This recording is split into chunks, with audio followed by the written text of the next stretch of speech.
Episode के starting में वेंग ज़ेंग कहते हैं, मुझे हेवनली डीमन कल्ट के डीमन लॉर्ड से मिलकर बहुत ही ज्यादा खुशी हुई। मैं हूँ वेंग ज़ेंग।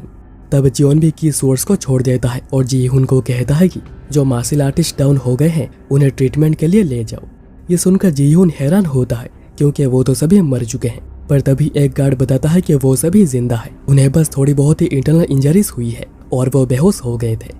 जियोन फिर वेंग ज़ेंग को कहता है कि आपका बहुत ही ज्यादा शुक्रिया इतना सब कुछ सोचने के लिए। वेंग ज़ेंग सोच रहे थे कि मुझे बिना वजह यहाँ पर किलिंग्स करके दुश्मनी बढ़ानी नहीं चाहिए, जबकि मुझे पता है कि मेरे बच्चे यहाँ पर ही हैं।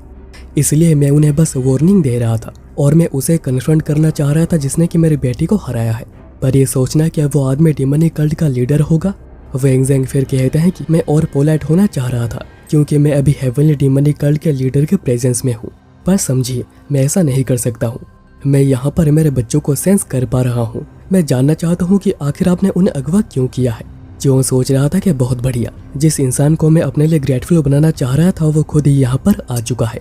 जॉन भी फिर कहता है कि मुझे माफ कर दीजिए, मैंने एक मिसअंडरस्टैंडिंग क्रिएट कर दी। आपकी बेटी एक सीरियस कंडीशन में है तो हमारे पास और कोई भी चॉइस नहीं थी उसे यहाँ पर लाने के बदले। वेंग ज़ेंग कहते हैं, आपने ये अच्छे इरादों से किया था। ऐसा लगता है कि मैंने ही जल्दी के चक्कर में गलती कर दी, पर हमारे पास डॉक्टर से जो कि उसका ख्याल रख सकते हैं। तभी उन सभी को बहुत ही ज्यादा ठंडी महसूस होने लगती है। जॉन भी टेंशन में सोच रहा था कि क्या मैंने जो उसके प्रेशर पॉइंट्स को बंद कर दिए थे वो ओपन हो चुके हैं, और जॉन वेंग ज़ेंग को उसके साथ ही चलने को कहता है।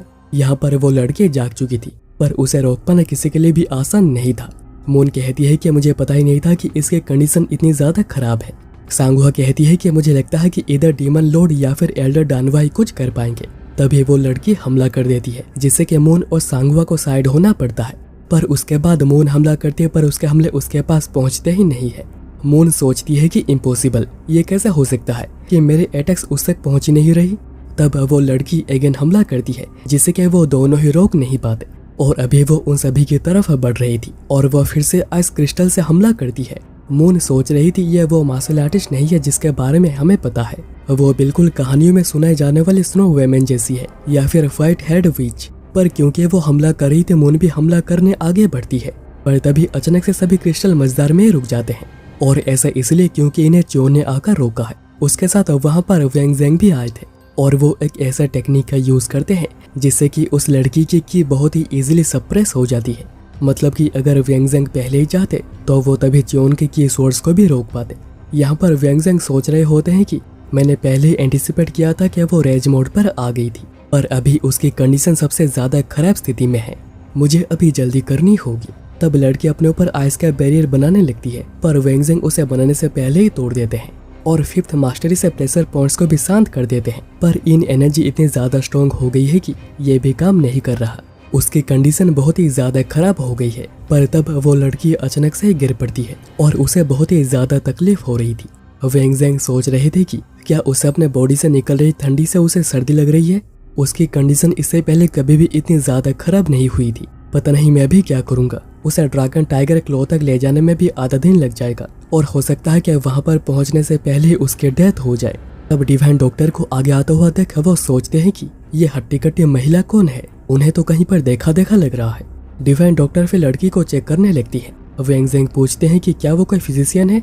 जॉन कहता है कि मैं आपके बेटी को इन्हीं के पास लेकर आया था। डिवाइन डॉक्टर कहती है कि ऐसा लगता है कि इन एनर्जी उसके एंटायर बॉडी में फैल चुकी है, वो तो इस रेड से आधा दिन तक भी सरवाइव नहीं कर पाएगी। हमारे पास अभी और कोई दूसरा चॉइस नहीं बचा है। वेंग ज़ेंग कहते हैं कि आखिर आपका मतलब क्या है, आखिर उसे क्या करना होगा। डिवाइन डॉक्टर कहती है कि इस लड़की को बचाने का बस एक ही उपाय है, उसके इन एंड यंग एनर्जी को बैलेंस करना होगा। पर इससे वेंग ज़ेंग बहुत ही ज्यादा गुस्सा हो जाते हैं क्योंकि ये किस प्रोसेस से होगा इसके बारे में सभी को ही पता है।